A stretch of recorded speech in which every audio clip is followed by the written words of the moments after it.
advantage of the opportunity. But right now is about right now. The Plan B, Ohio State Buckeyes! Give everything you got in your heart to this place.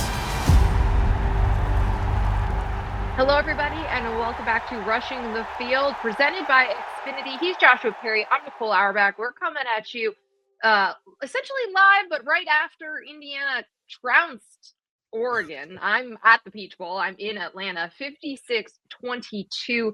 That game was over by the midpoint of the second quarter. Indiana is just a juggernaut in college football. Like, we have talked about this. We have said that we think that they're the best team in college football, but things can be weird. Things can be fluky. They really make sure that they don't, at least when they come to Indiana. Even when they fumble the ball, Pat Coogan's going to hop on it, and they're not going to lose it. They haven't lost a fumble since the first game of this season.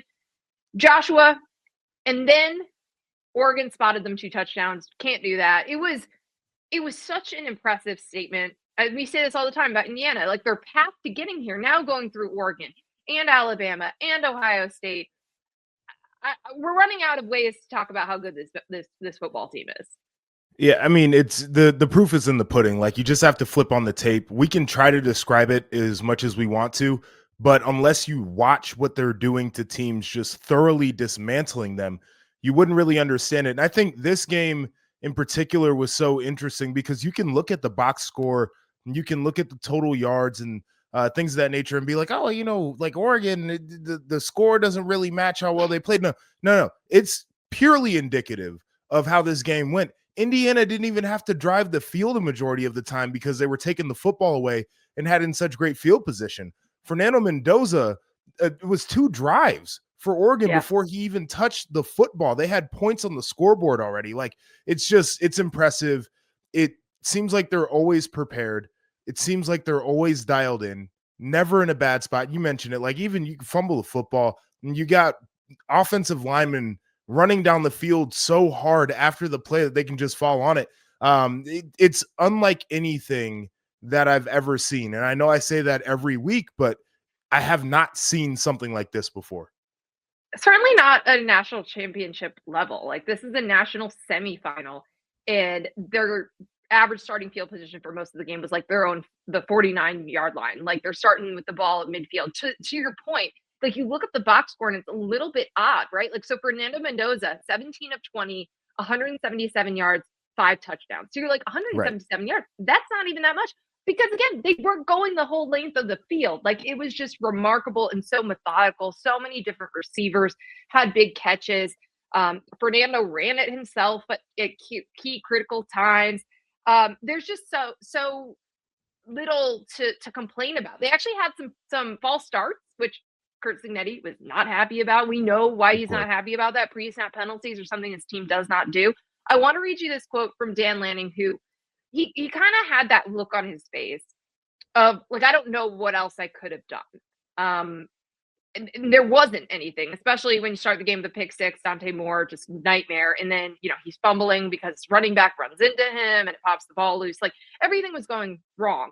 But Dan Lanning did say, like, hey, we did do some things well at times. And then he gave this quote because he got asked, like, just what it's like to play Indiana when they're kind of like steamrolling you. And he said, quote, "There's not a weakness in their game. They run the ball well. They stop the run well. They throw the ball well. They defend the pass well. They're great in special teams. So you see a really complete team, a well-coached team. They obviously have a ton of belief, and deservedly so. They're really good." That's all we've been saying all year, right? Like, I don't know what their weakness is.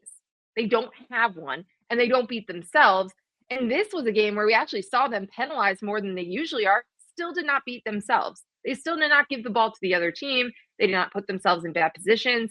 And it's just wild to think about. And they're going to be facing a team in the national championship game in Miami that we saw try to lose their game in their national semifinal game with 10 penalties and 4 missed, like, dropped interceptions that they should have had of Trinidad Chambliss. So it's wild because, like, you spin it forward and it's just like, I don't know how you beat Indiana, not when they're playing like this. Yeah, I mean, it's the 2 different types of teams where we just went through all the things Indiana can do really well. And part of the reason why they have to play like that, and people bring up the blue chip ratio, and it's probably overblown at this point. Well, But this is gonna break all those rules about recruiting. That's exactly what it is. And part of it's that they're extremely veteran, but the idea is they know that they're coming into these games with a bit of a talent deficit when you're looking at some of the top dogs. So what is your superpower going to be? It's going to be playing extremely well and playing extremely hard, a ton of physicality and not making mistakes.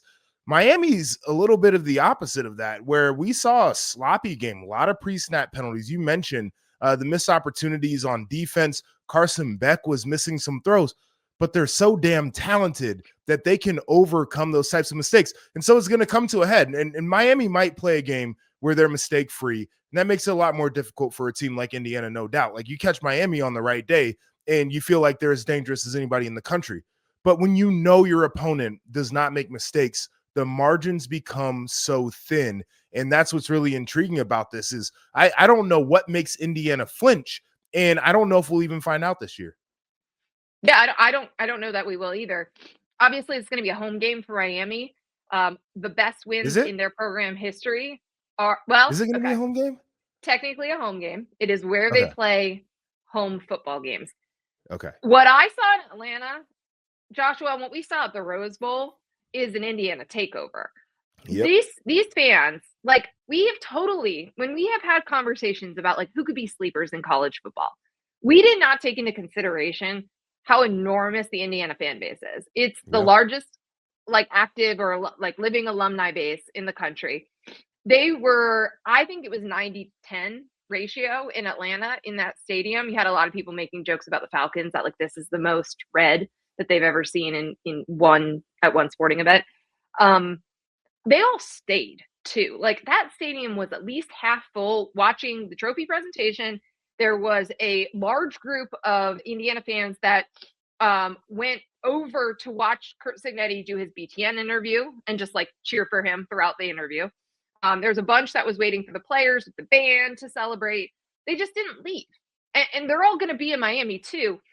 One of my colleagues, his fiance is an Indiana grad. And so she was giving him updates from like their section. Like, she was sitting in the stands and she was saying that everyone was just buying tickets to go to Miami. Like the secondary, tertiary markets were crazy. They will be there. I think it's going to be at least 50-50, which is wild. But Miami kind of has a small alumni base. It's actually a small enrollment private school, small school.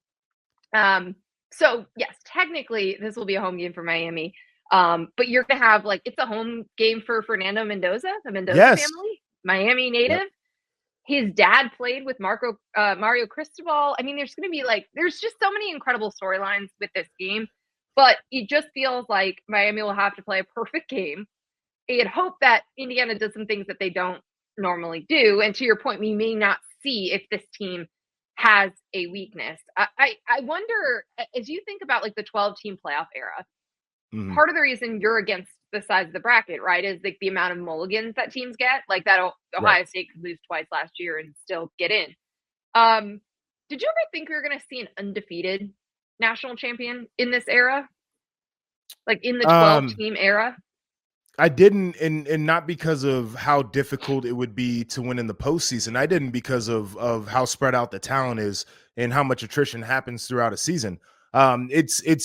I think it's more difficult to have your roster in a place where you feel like you can just go game 1 through game 16 and not miss a beat. And I think, again, talking about Curt Signetti and his approach to the game of football, the video was floating around on social media all week long, and he's talking about how he doesn't make his coaches stay long during the season as long as they get their work done. His practices are quick because he wants to keep players physically and mentally fresh. And I think all that matters when you're trying to do the whole long season thing. And I know the commentary is like, well, he keeps his guys in the game so long. Why is he doing that? They were saying it tonight. The reality is he's trying to keep their edge sharp, and he's doing it through games instead of getting a million reps during practice, not really working on anything. So he's kind of figured a lot of different things out. That thing is intriguing. Now, you mentioned weaknesses for Indiana. And again, like, all this stuff is easier said than done when trying to figure it out.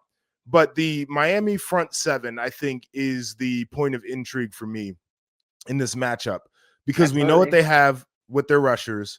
We know what they have on the interior. Their linebackers are fast, physical, and athletic.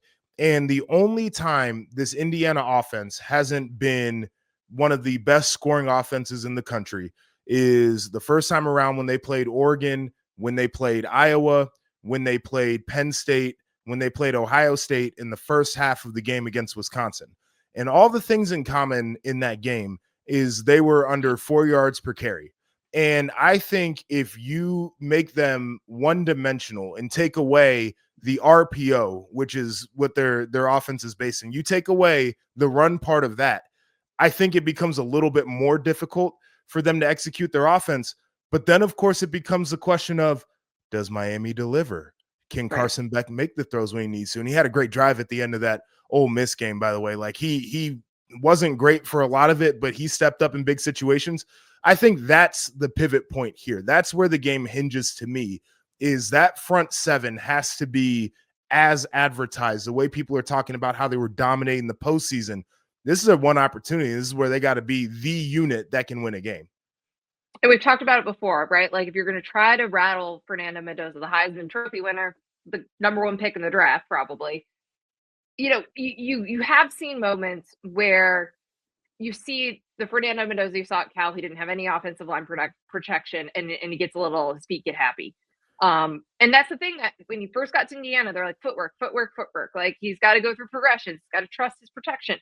That offensive line has gotten so much better over the course of the season. Like, you look at how they played against Oregon last time and then how they played against Oregon this time, and you see it.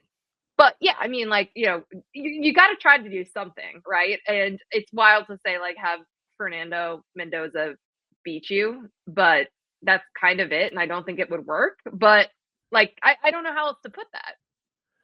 And I'll say this, like, I think that was Oregon's approach early in the game. They had, it was, I think, one of the early third downs.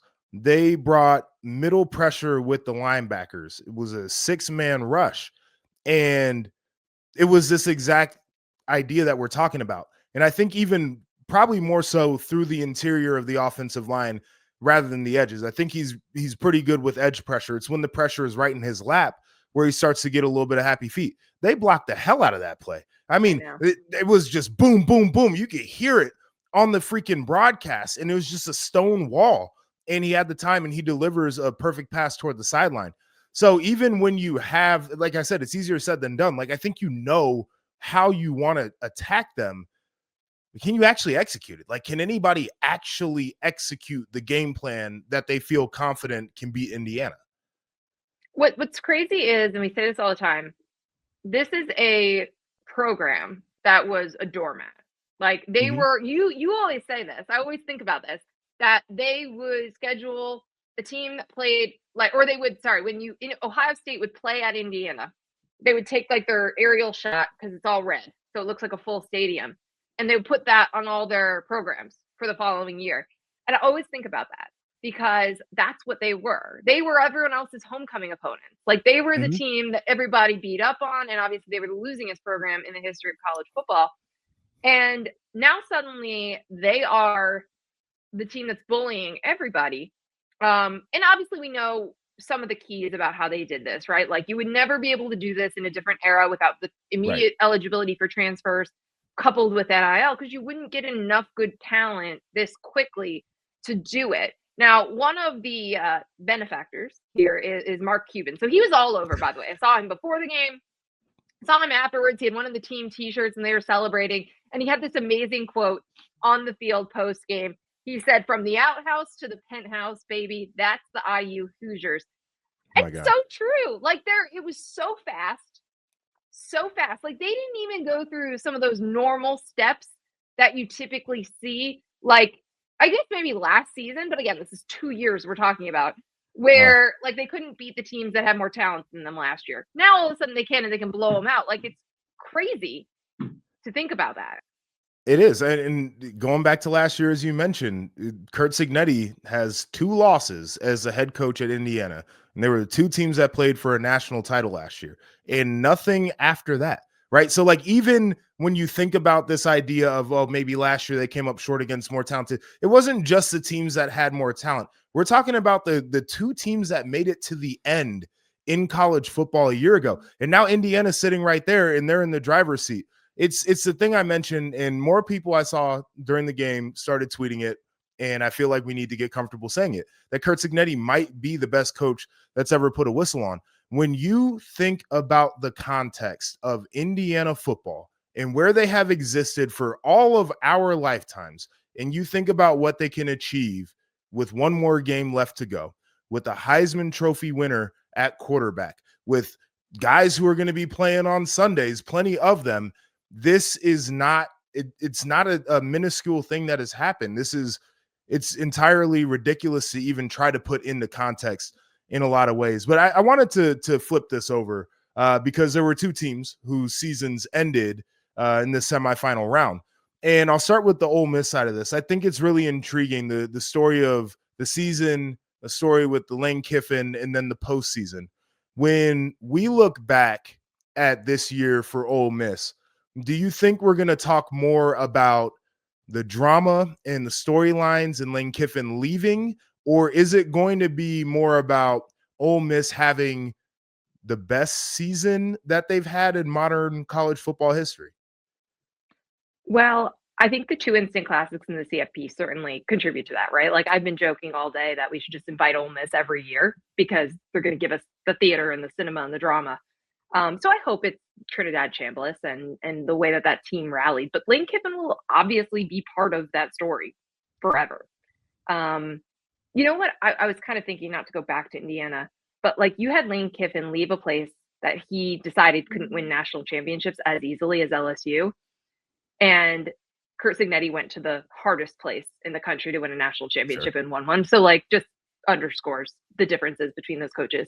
No doubt. But yeah, I mean, what do you think? What do you think will be remembered? I think, well, I would like to remember what they did in the postseason and the fact that Pete Golding has more playoff wins than Lane Kiffin, and Trinidad Chambliss became a legend. It's unfortunate that he couldn't get his waiver approved for another year. NFL but like, anyway. Well, I think at this point, yes, and especially considering Dante Moore is probably going to have to come back. I think it would be, I can't say it's a mistake because we watch guys come back and fumble the bag, but he needs to develop. And after Fernando Mendoza, we're in Ty Simpson land, and like it's toss up. A reason for Dante to go in the draft? It is. But I also think that he's going to go to a place where he has to play right now, and that's going to derail his career. He's in a tough spot because he's easily quarterback 2, but quarterback 2 is going to have to play.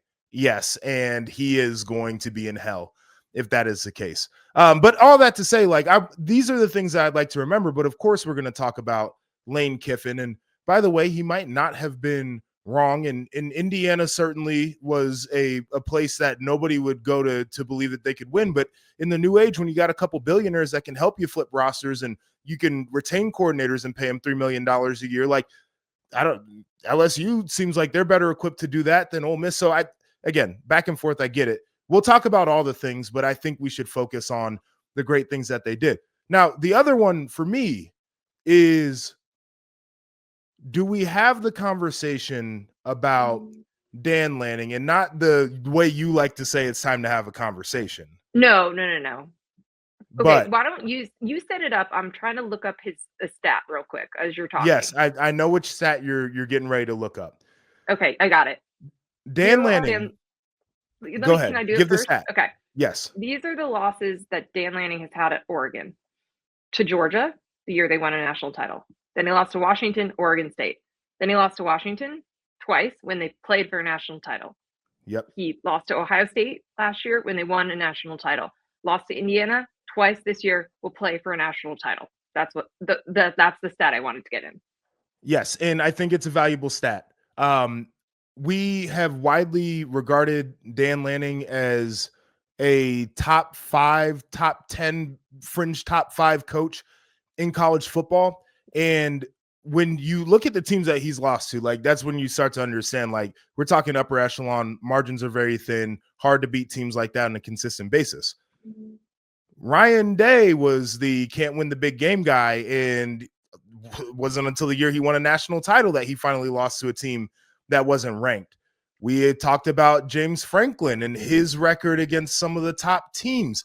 And I think it's really intriguing because it feels like Dan Lanning is kind of at that spot right now. We know he's a great ball coach, but big game Dan Lanning has some losses and frankly, some really ugly ones by wide margins.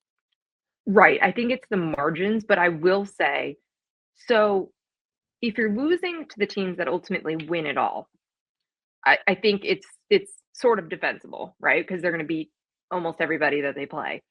The margins are what's hard because that's what you're trying to close. You're trying to close that gap. And you're staring down a world now where Indiana may win a national championship before Oregon wins a national championship. Like coming into this game, you're like, oh, we're used to seeing Oregon in this boat.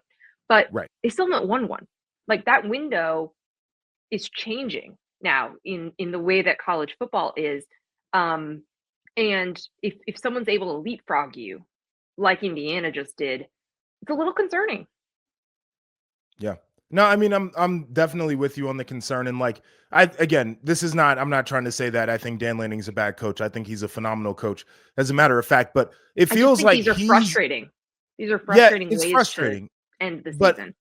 I feel like he's avoided the conversation more so than like Ryan Day, who I brought up, where a lot of his losses were to the good teams. And even Kirby early on, where people were saying like, oh, Kirby may never win one. Like, who is he losing to that was bad? Right? Like these guys all have losses to really good teams.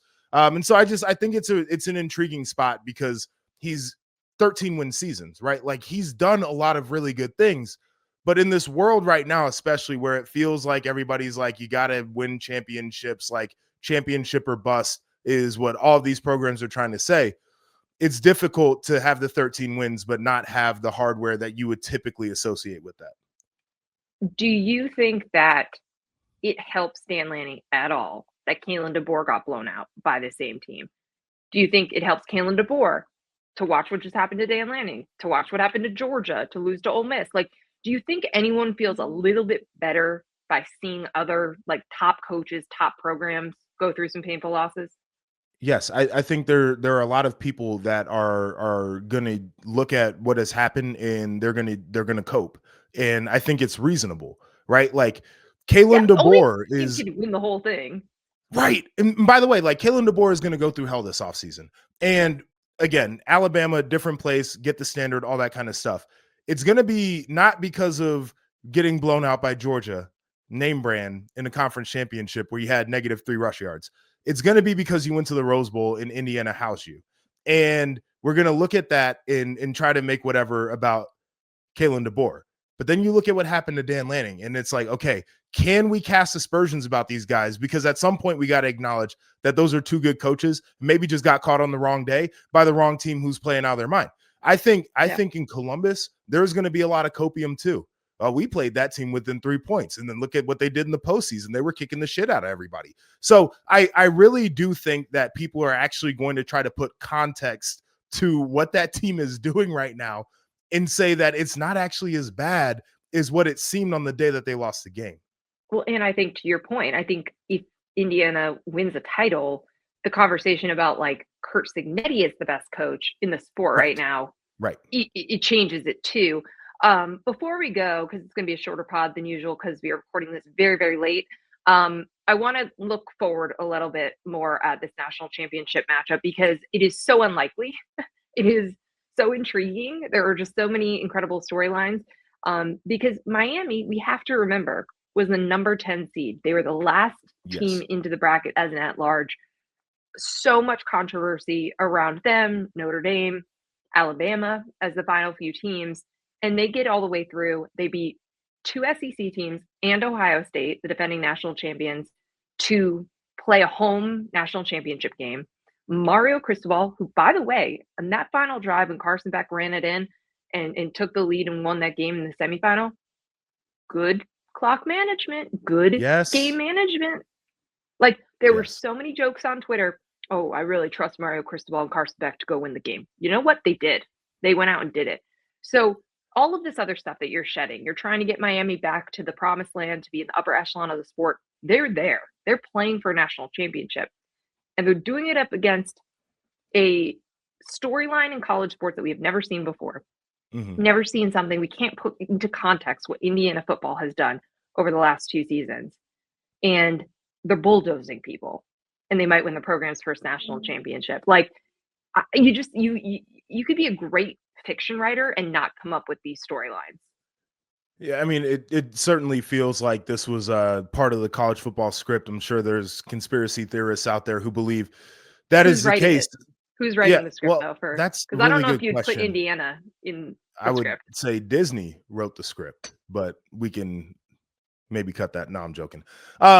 Here's the reality of the situation. Miami, what you mentioned about Miami, I think is very intriguing because it has been a big narrative buster this postseason. And it's a quarterback who people basically left for dead. And again, showed some of the reasons why on some of the passes in the semifinal game, but got some grit, right? He's a veteran dude. He believes in his team. The team believes in him. He believes in himself, believes in his coach. As you mentioned, coach didn't get in the way at the end of the game. As a matter of fact, he did all the things that he should have done to have his team in a position to win it. And now you're looking at Miami chasing their first national championship in a couple of decades as an underdog. And I'm curious to see what people do in terms of game picks and how folks talk about this game in terms of the lead up. Because if I'm Mario, I'm clipping everything where guys like me are like, oh, Signetti is the greatest thing in the world, and this team is impossible to beat, and they don't have a weakness. I'm curious to see Miami as an underdog and what that means. But then once again, you flip it over to the other side. The most consistent team who's made the least mistakes all year long is they're playing in the game that only they believed that they would be playing in. And their quarterback is going back to his home a couple of miles away from where he grew up to play in this game. Like, it's everything is just coalescing right now in such a beautiful way. I can't wait. Yeah, we'll both be there. We'll be on site. We'll have instant reactions. It's going to be so much fun.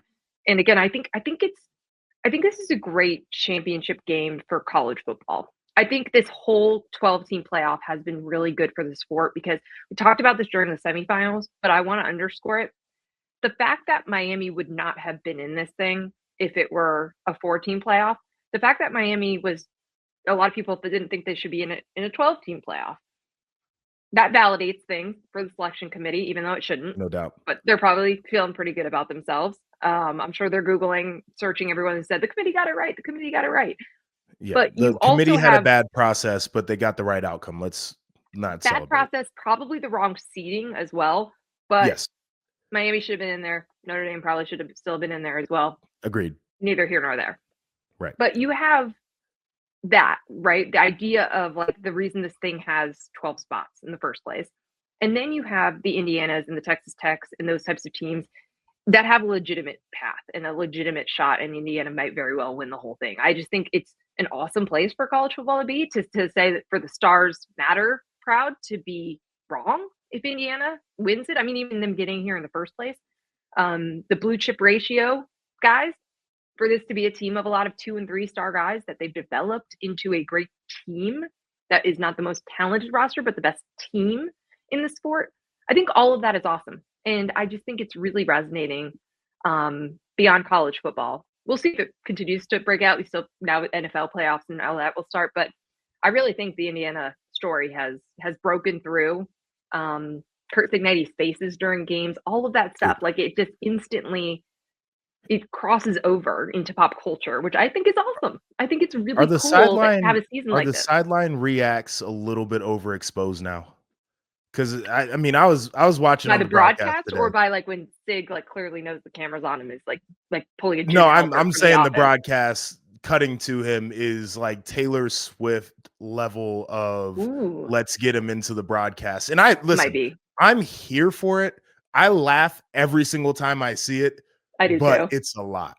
It is a lot. I do too. I had a little so obviously I was at the game, but they had a little monitor right next to me. So it was like about a play behind. So I could watch it every time. Like if they had a penalty or something, I would do it. But he was also making the biggest faces like after they would score a touchdown, the block punt, like he looked so miserable. It's so funny. It's so funny.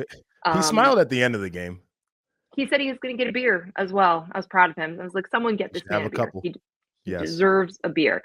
Probably going to be watching film right now as we're recording this at like 1 Sicko. a.m. I'm sure he's already doing it. He is a sicko.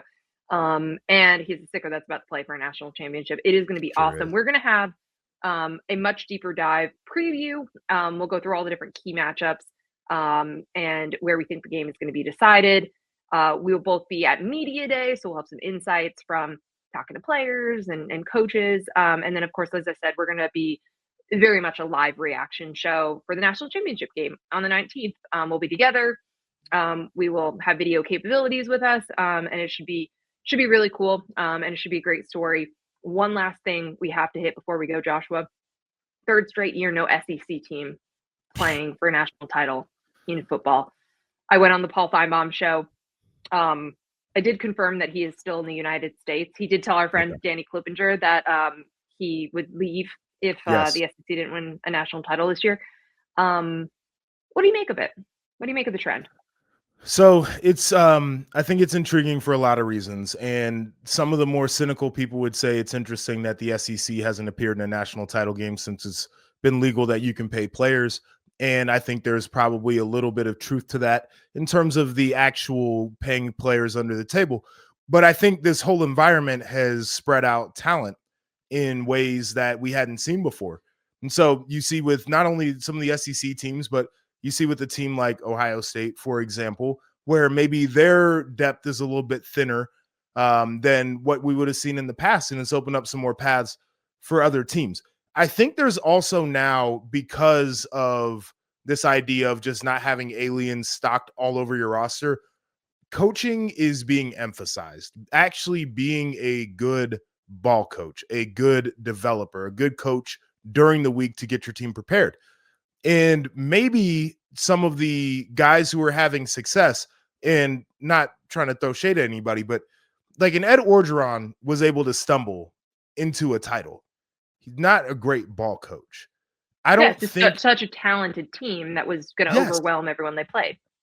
I don't think you get to stumble into that anymore. I think it's a very intentional process of how you actually have to coach a ball team now, because you just don't have aliens laying around littered across your roster. I would also add, because you have to win more rounds to get there, you have to be a better coach, right? Agreed. You have to handle the whole so setup. much more. And it's not like us Paluki, these one game seasons to decide it. I'll say this other thing too, just about the SEC and other conferences. The NFL draft is what a lot of SEC people would say like, oh, this is why our conference is so deep, and even our teams that aren't great are still better than yours. Look out this year, because the top of the draft is going to be a lot of not SEC. It's going to be a ton of players from the Big Ten. There are going to be some Miami players. There will be some guys out of the Big 12 from teams like Utah that you will see in the top 5 and 10 picks of this year's draft. Some skill players out of the Big 12 that you'll see. And it's not going to feel as top heavy of, 7 of the top 10 picks were guys who played in the Southeastern Conference. It's just not the same anymore. I think that's a great point. And it's going to be a third different Big Ten team trying to win a national title. So again, it's not just going to one program. We're spreading the wealth, or it's an ACC team in a conference that has been left behind, right, by not being in the SEC or the Big Ten. Miami, by the way, gets to pocket almost all of the money that they are earning by continuing to win here. But huge for ACC reputation, huge for what they're doing, and for all of these narratives. And obviously, it's not just the CFP; it's also bowl season for the SEC. So we'll put a pin in that. We'll come back to that a little bit later in one of these other shows. But that'll do it for our reaction show off the CFP semifinals. One instant classic, one blowout, but that's what Indiana keeps doing. They keep blowing everyone out and breaking all these trends of coming off a bye or rematches. The other team kind of usually wins. No, it doesn't matter when you play in Indiana. It's going to be the Hoosiers versus the Hurricanes in Miami for a national championship. Either one of these teams is going to win one for the first time in like a quarter century, or the other one's going to win one for the first time ever. It's going to be awesome. Cannot wait. We will dive further into the matchup, as I said, on the midweek pod. He's Joshua Perry. I'm Nicole Auerbach. This is Rushing the Field, presented by Xfinity. Thanks for hanging with us, and hope you enjoyed these semis. We can't wait to dive into the title.